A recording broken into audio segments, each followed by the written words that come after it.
How to make a noisy wake-up call when everything else has gone silent, and more importantly, why the hell wouldn't you need one? The cities are hushed, a silence so profound it screams louder than any horde ever could. Power grids are flatter than a politician's promises, and the only notifications you get are the growls from whatever mutated critter is sniffing around your pathetic excuse for a sanctuary. Sleep is a luxury you can barely afford, but the alternative, getting your throat ripped out while dreaming of lukewarm coffee, is decidedly less appealing.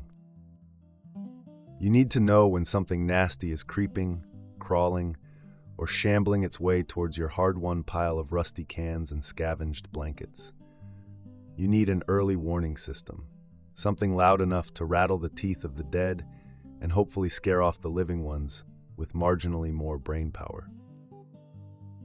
No worries, we're rigging up a noisemaker that would make a banshee jealous. Method 1, the perimeter tripwire and tin can symphony. Alright, chucklehead, let's start with the basics. The caveman tech that even a radroach could almost understand. We're talking about making noise, pure and simple. Think of it as a pre-apocalyptic wind chime. Only instead of soothing melodies, it's going to sound like a garbage truck falling down a flight of stairs. First, you're going to need some tripwire. Now, unless you raided a museum dedicated to early 20th century espionage, you probably don't have actual tripwire lying around. No sweat. Get creative. Find some sturdy fishing line. The thicker, the better.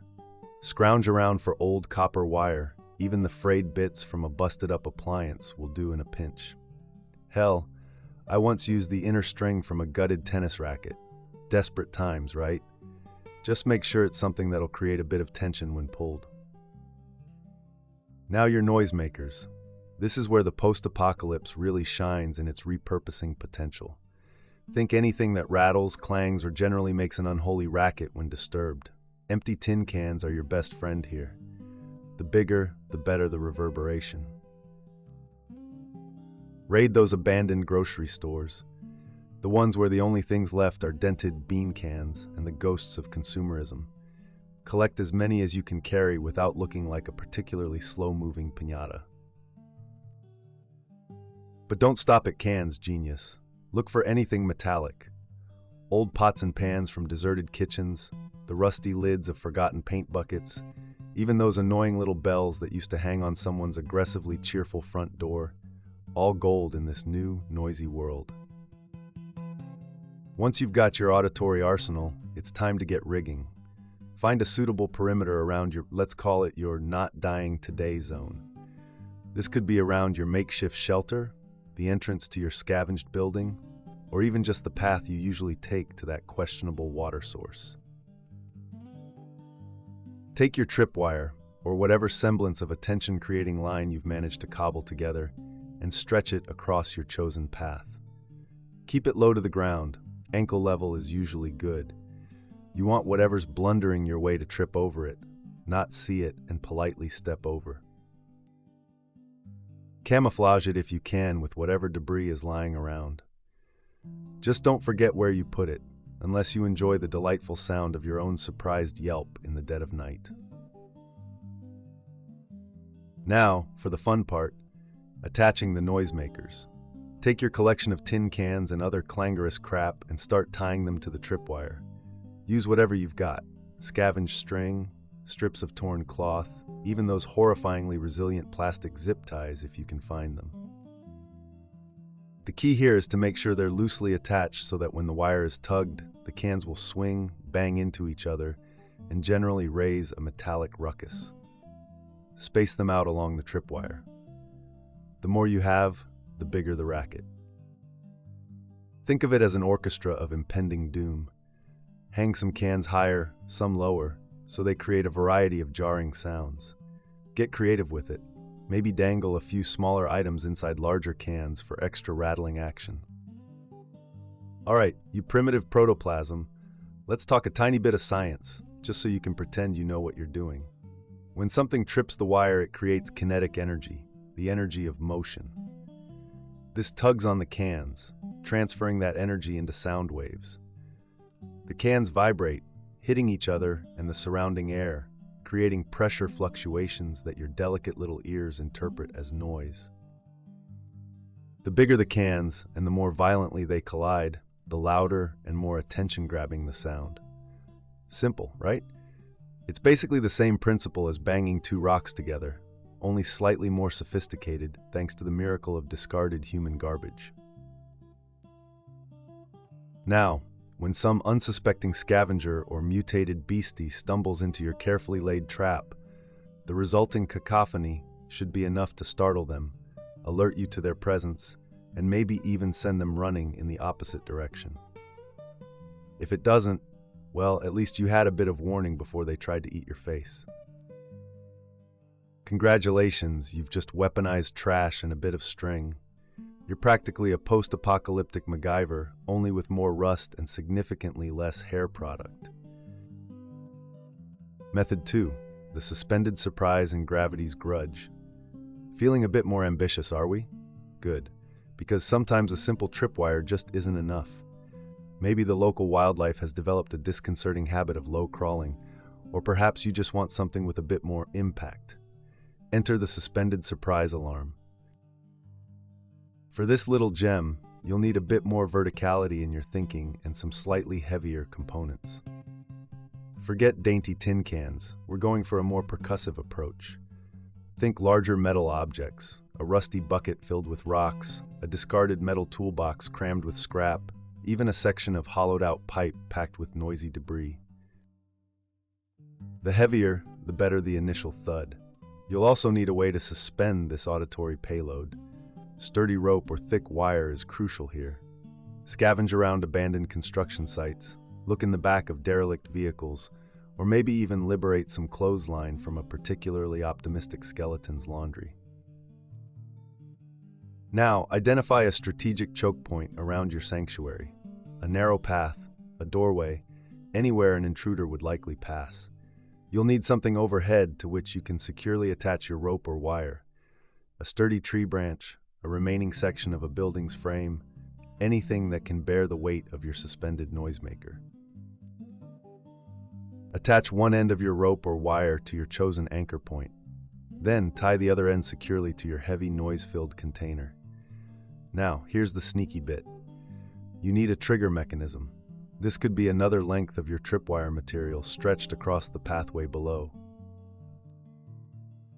Tie one end of this trigger wire to the bottom of your suspended container and the other end to something relatively stable on the other side of the path. The idea is that when someone walks through the choke point, they'll trip the lower wire. This tugs on the connection to your suspended noisemaker, releasing it from its precarious perch and sending it crashing down with a satisfyingly loud and startling bang. See, Einstein wannabe, what we're doing here is harnessing the power of potential energy. When you lift that heavy bucket and suspend it, you're giving it potential energy, energy stored due to its position in a gravitational field. When the trigger wire is pulled, you're removing the constraint, allowing gravity to convert that potential energy into kinetic energy as the bucket falls. This kinetic energy is then rapidly converted into sound energy when the bucket hits the ground, and whatever unfortunate soul might be underneath it.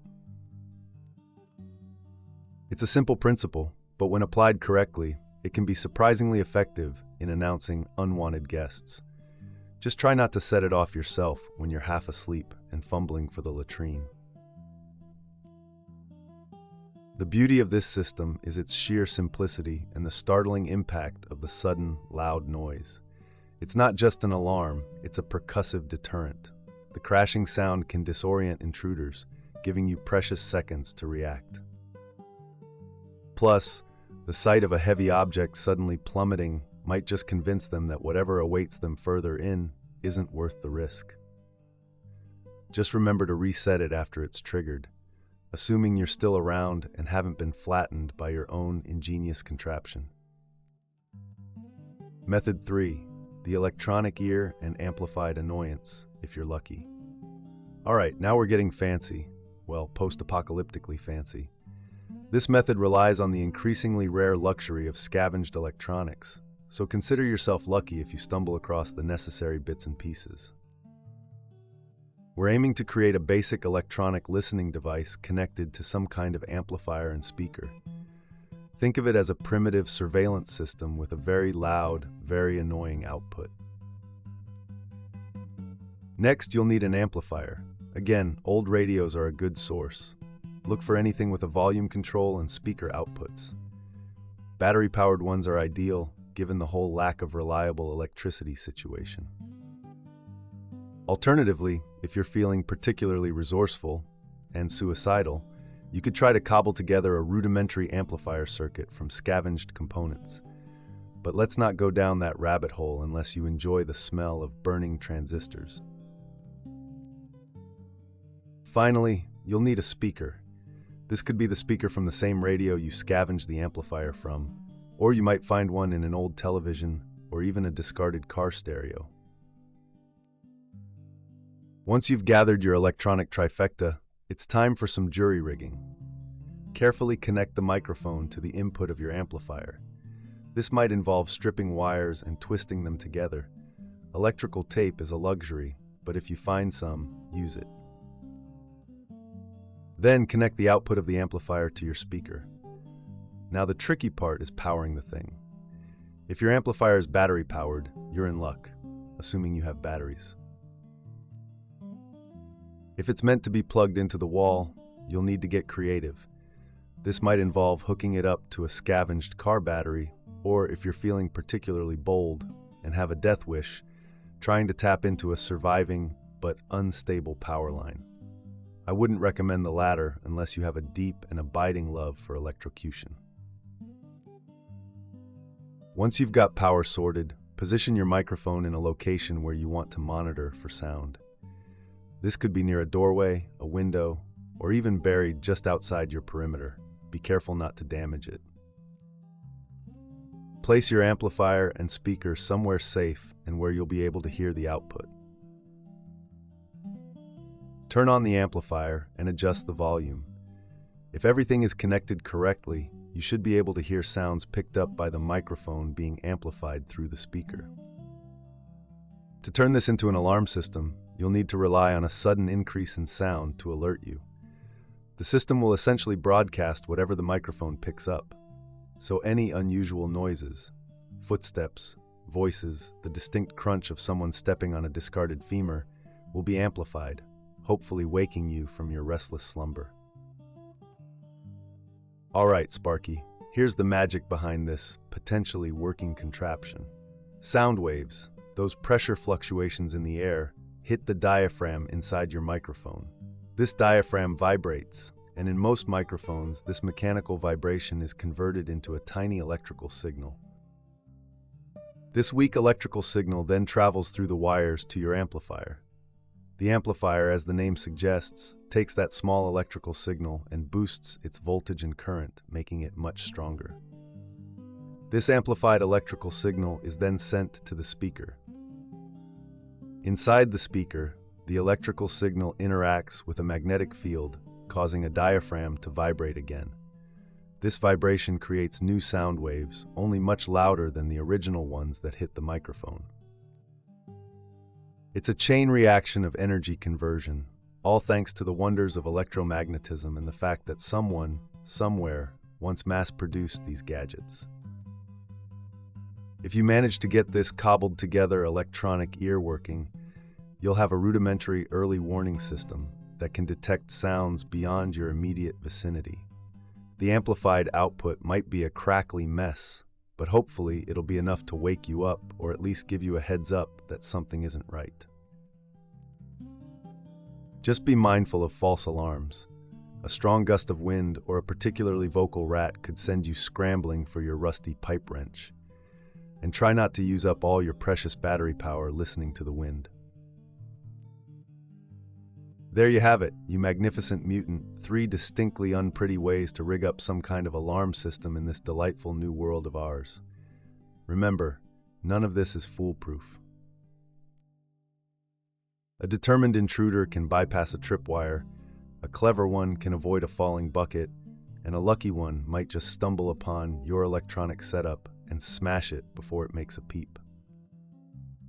But in a world where silence often equals death, having even a rudimentary early warning system is better than nothing. It might just give you the precious few seconds you need to react. To grab your weapon to hide, or if you're feeling particularly brave or stupid, to stand your ground. So get out there, scavenge those scraps, and get to work. Your continued existence, however brief and miserable it may be, might just depend on it. And if you hear a strange clanging in the night, well, at least you'll know something's probably trying to kill you. Stay gritty, stay sarcastic, and for the love of all that's rusted, stay alive, or don't, whatever. It's your funeral.